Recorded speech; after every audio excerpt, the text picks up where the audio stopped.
History calls the Battle of Tinian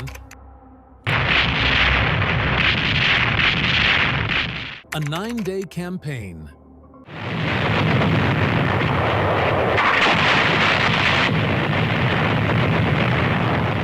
But that number hides the truth. The fate of nearly 9,000 Japanese defenders was decided in just 6 catastrophic hours.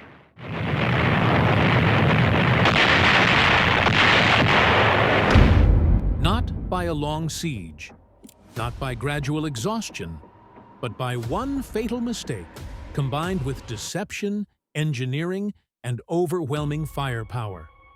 An island believed to be impregnable collapsed so fast that even the invading Americans struggled to comprehend what they were seeing.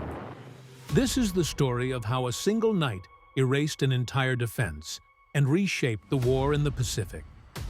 For deep cinematic World War II history like this, subscribe to No Man's Land, where the real turning points are uncovered. In the summer of World War II, Tinian was not just another Pacific island on a map. It was a prize that could decide how the war would end. Sitting only 3 miles south of Saipan, Tinian looked small and insignificant, but to American planners it was something else entirely. It was flat, unusually flat for a Pacific island.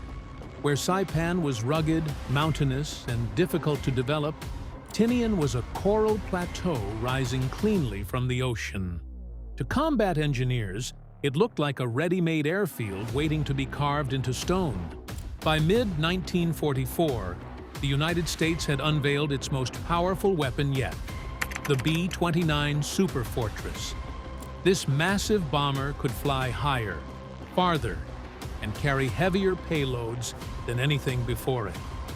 But the B-29 came with a catch. It needed long, perfectly level runways, and lots of them. Without the right base, the bomber that could end the war was useless. Tinian offered exactly what Saipan could not.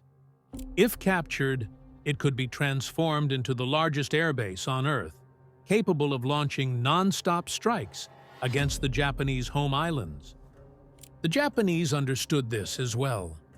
Defending Tinian was Colonel Kiyoshi Ogata, commanding nearly 9,000 troops. Ogata knew he could not defeat the Americans in open combat. He was outnumbered, outgunned, and lacked air support. But geography gave him confidence. Tinian was ringed by steep coral cliffs that rose straight out of the sea. Amphibious landings were nearly impossible along most of the coastline. Only the southern beaches near Tinian town were wide and shallow enough for tanks, artillery, and thousands of troops to land at once. That reality shaped Ogata's entire defense plan. He turned the southern beaches into a killing ground. Mines were planted in the shallows. Heavy coastal guns were positioned to sweep the sand. His strongest units were held back as mobile reserves, waiting to counterattack once the Americans committed themselves ashore. Ogata was certain of one thing: if the invasion came, it would come from the south. What Ogata did not know was that American commanders were studying the same map and reaching a very different conclusion. They were not asking where a landing was easiest. They were asking where the Japanese least expected it. While Japanese defenses hardened in the south, American planners focused their attention on the opposite end of Tinian. At the northern tip of the island were 2 tiny strips of sand known as White Beach 1 and White Beach 2. Calling them beaches was generous. Together, they measured less than 200 yards wide. They were hemmed in by jagged coral cliffs and sharp ledges that rose several feet above the waterline. No conventional invasion doctrine would ever recommend landing an entire division there. To most officers, the northern beaches were a logistical nightmare. Landing craft would be exposed. Tanks would be trapped. Supplies would bottleneck. A handful of machine guns could turn the area into a slaughterhouse. And that was exactly why General Holland Howlin' Mad Smith saw opportunity instead of danger. Smith understood something critical about his opponent. Colonel Ogata was rational. He followed doctrine, and doctrine said the Americans would never attempt something so reckless. Smith believed the greatest weapon on Tinian was not firepower, but surprise. If Ogata ignored the northern beaches, even for a few hours, the Americans could establish a foothold before the Japanese command structure could react. But psychology alone could not solve the physical problem. Even if Marines landed successfully, the coral ledges made it impossible for tanks and trucks to move inland. Without armor, the landing force would be wiped out by counterattacks. That is where engineering changed the course of the battle. Weeks before the invasion, Navy construction battalions quietly developed a solution. It was crude, improvised, and brilliant. Portable ramps were mounted onto amphibious tractors. These ramps, nicknamed doodlebugs, could be dropped over the coral ledges, allowing Sherman tanks to climb straight onto the plateau above the beaches. The entire invasion plan hinged on this invention working perfectly under fire. To ensure Ogata never looked north, the Americans prepared a deception on a massive scale. On July the 24th, a huge armada appeared off the southern coast near Tinian town. Landing craft were lowered into the water. Troops moved forward, as if a full assault was beginning. Japanese artillery opened fire, bracketing the boats with shells. From Ogata's command post, everything confirmed his expectations. What he could not see was that this was only bait. While his attention remained fixed on the south, the real invasion force was already moving toward the silent northern beaches, preparing to land where the Japanese defenses were thinnest, and the outcome of the battle would be decided in hours, not days. As Japanese guns thundered in the south, the real invasion unfolded in near silence.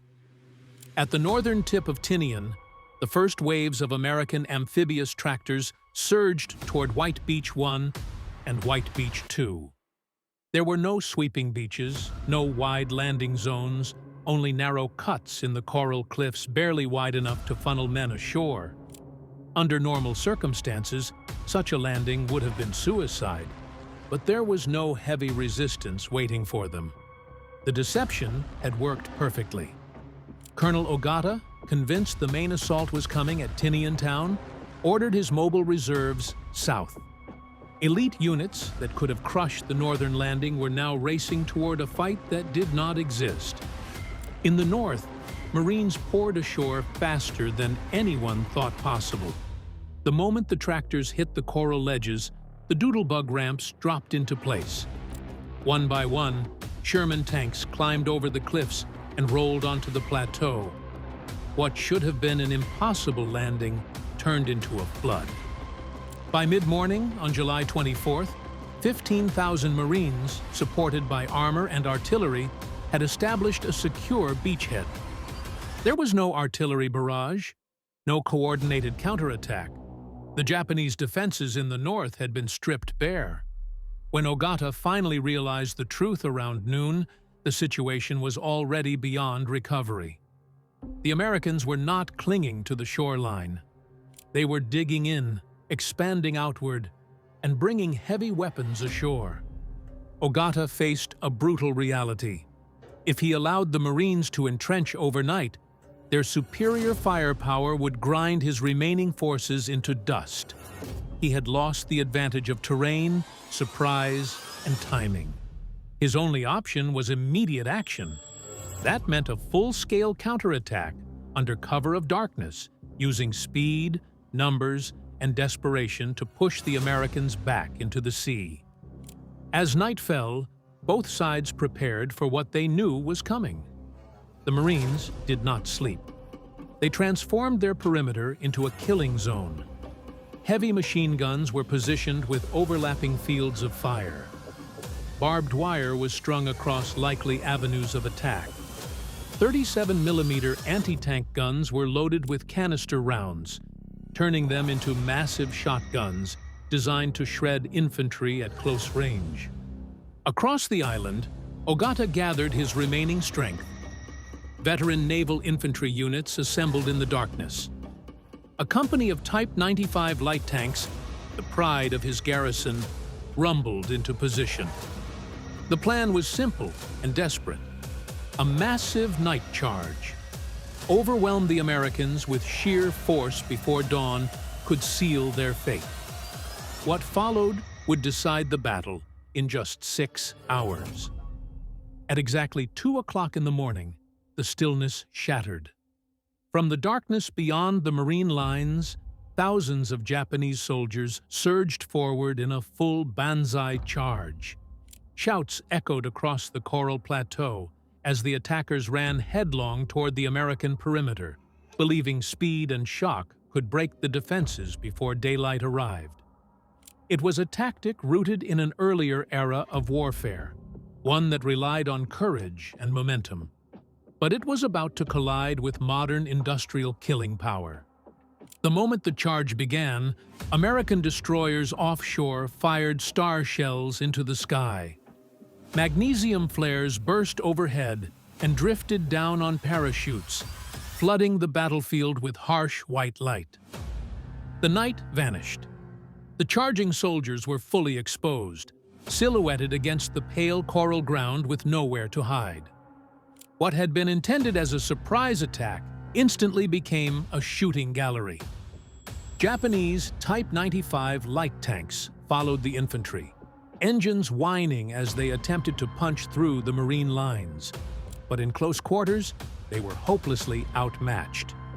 Marines armed with bazookas waited until the tanks were nearly on top of them before firing. The thin armor offered no protection.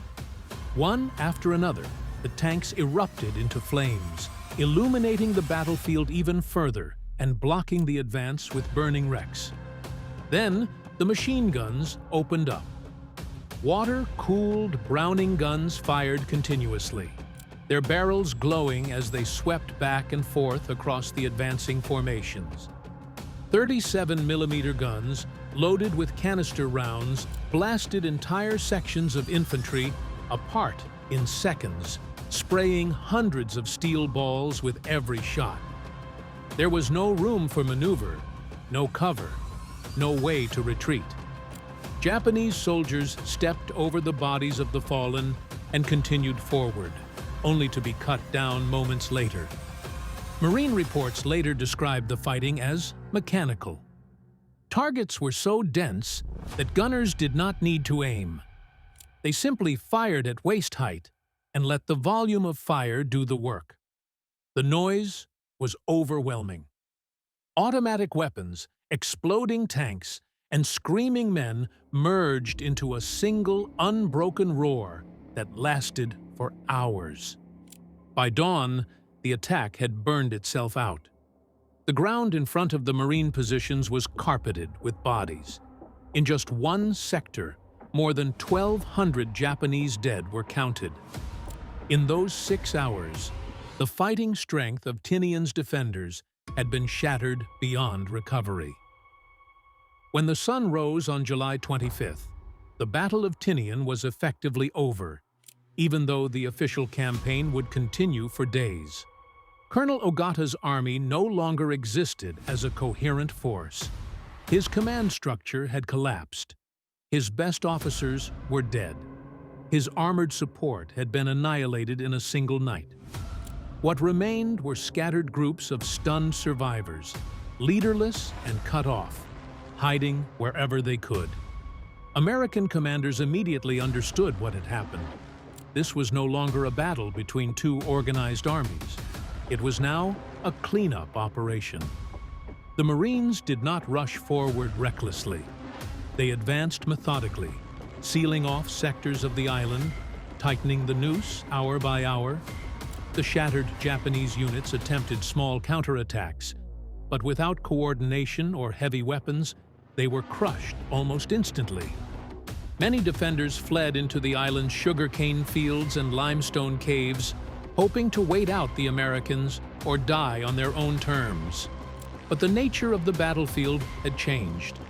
The Marines now had complete control of the terrain, artillery, and airspace. There would be no chance to regroup, no second stand. Every movement was observed, every hiding place mapped and targeted. To eliminate the remaining resistance, the Americans introduced a terrifying new tool to the Pacific theater: napalm. Fighter aircraft roared overhead, dropping jellied gasoline into cane fields and cave mouths where Japanese soldiers were believed to be hiding. Napalm did not simply burn. It consumed oxygen, sucking the air from enclosed spaces and turning shelters into death traps. Entire fields erupted into rolling walls of fire, wiping out resistance in minutes. From July 25th onward, the operation became relentless and one-sided. Marines advanced slowly, flushing out pockets of survivors, often finding men who were wounded, starving, or completely disoriented. Some attempted final charges. Others chose suicide rather than capture. None altered the outcome. By August 1st, the island was declared secure. Nearly 9,000 Japanese defenders were dead. American losses were roughly 300 killed. The kill ratio was staggering, but the numbers alone failed to capture the reality. The vast majority of Japanese casualties occurred in a single night, the result of one miscalculation and 6 catastrophic hours of combat. Colonel Ogata disappeared during the final days. It is believed he either took his own life or was killed attempting one last futile attack. His fate mirrored that of his garrison. Courage could not compensate for deception, engineering, and overwhelming firepower. Tinian had fallen, not through a long siege, but through precision, speed, and brutal efficiency. Even before the final gunfire faded, the next phase of Tinian began. The island was no longer a battlefield. It was a construction site with a deadline. Within days, Navy construction battalions, known as Seabees, poured ashore alongside heavy equipment. Their mission was unprecedented. They had to transform a shattered coral plateau into the largest airbase ever built, and they had to do it fast. The scale of the work was staggering. Bulldozers and graders operated around the clock under floodlights, carving runways out of solid coral. Mountains were leveled. Valleys were filled. The coral itself was crushed and compacted into a natural concrete harder than asphalt. In just weeks, millions of cubic yards of earth were moved. The pace defied belief. In some areas, construction continued while isolated Japanese snipers were still being hunted down on the fringes of the island. 4 massive runways took shape, each more than 8,000 feet long. Taxiways stretched for miles. Fuel storage tanks, maintenance hangars, barracks, and control towers rose almost overnight. By late 1944, Tinian had become the busiest airfield on the planet.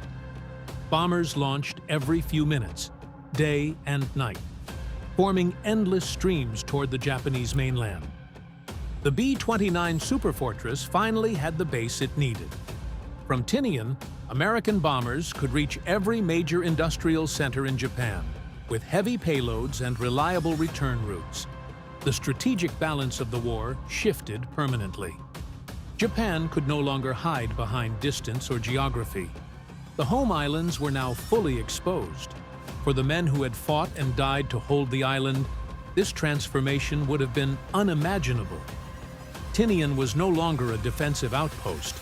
It was an unsinkable aircraft carrier, a launch platform capable of delivering destruction on a scale never before seen. The quiet coral plateau that had witnessed one of the most lopsided battles of the Pacific War was now driving the air campaign that would finish it. What followed from these runways would not just end the war, it would change the world forever, ushering in an age where the power to destroy entire cities could be carried by a single aircraft. By mid-1945, Tinian was no longer just an air base. It was the nerve center of the most destructive air campaign in history.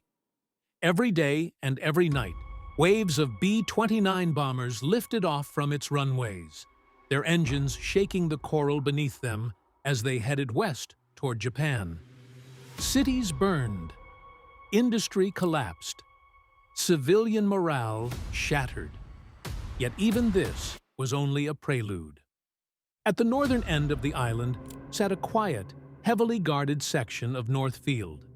Here, away from the constant roar of conventional bombing operations, history took a darker turn. Crews worked in secrecy, assembling weapons unlike anything the world had ever seen. These were not incendiaries. They were not high explosives. They were devices designed to unleash the energy locked inside the atom.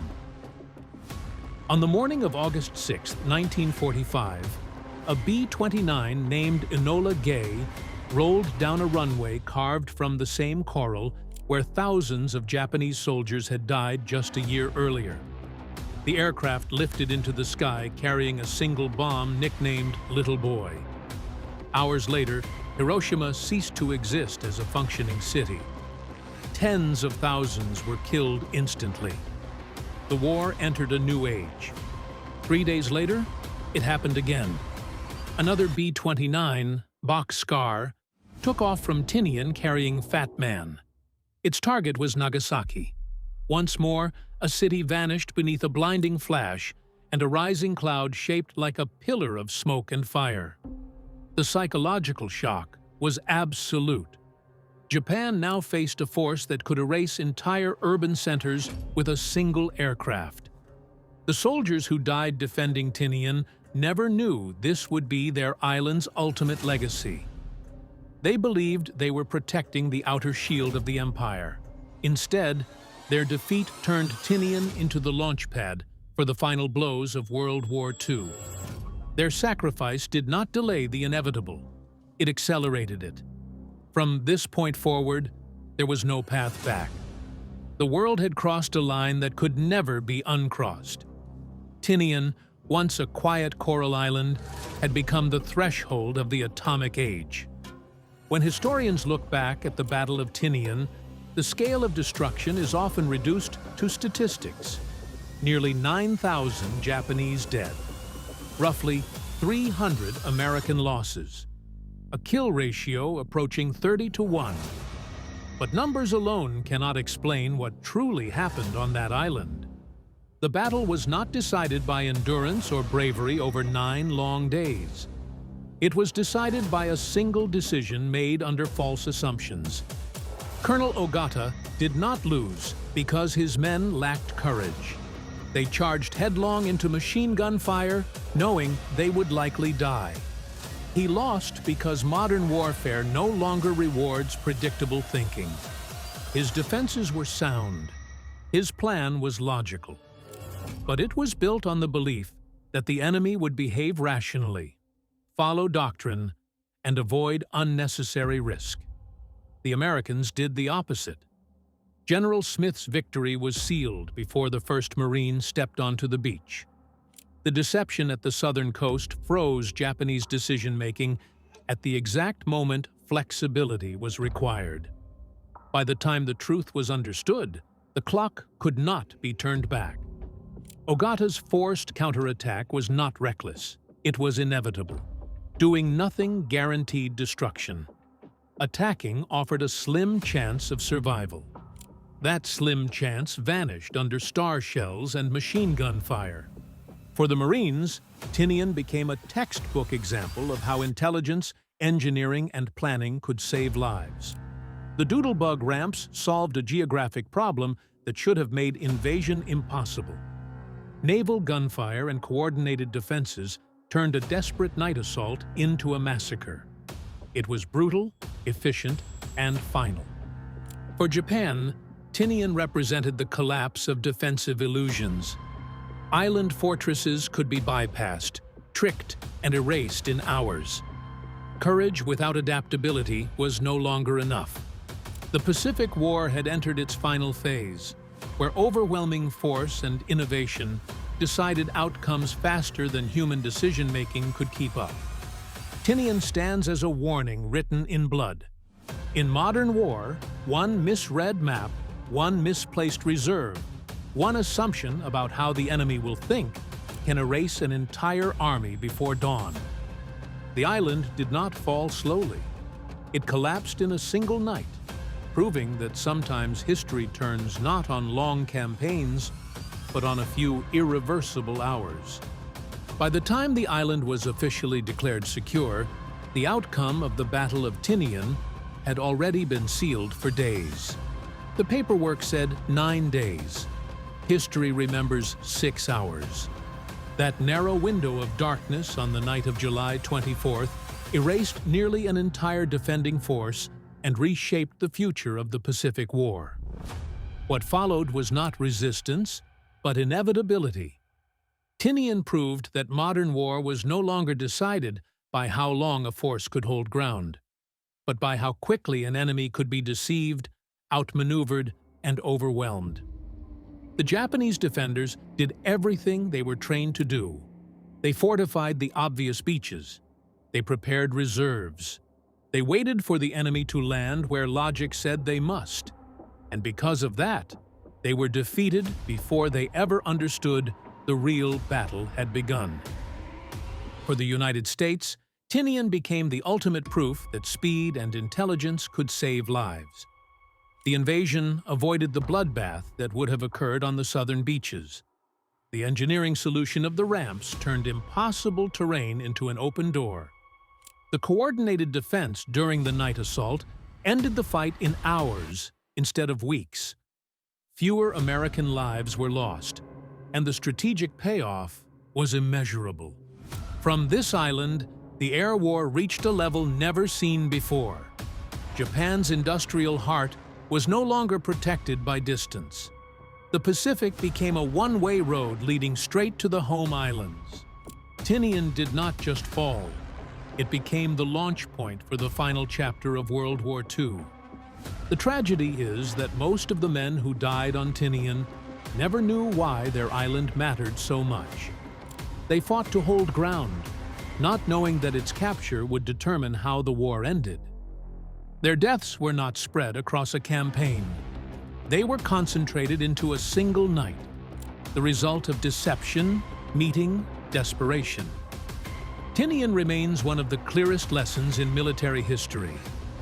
Wars are not always won by grinding forward inch by inch.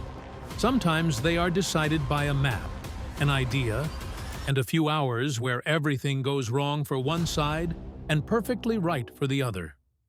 6 hours were all it took to change the course of the Pacific forever.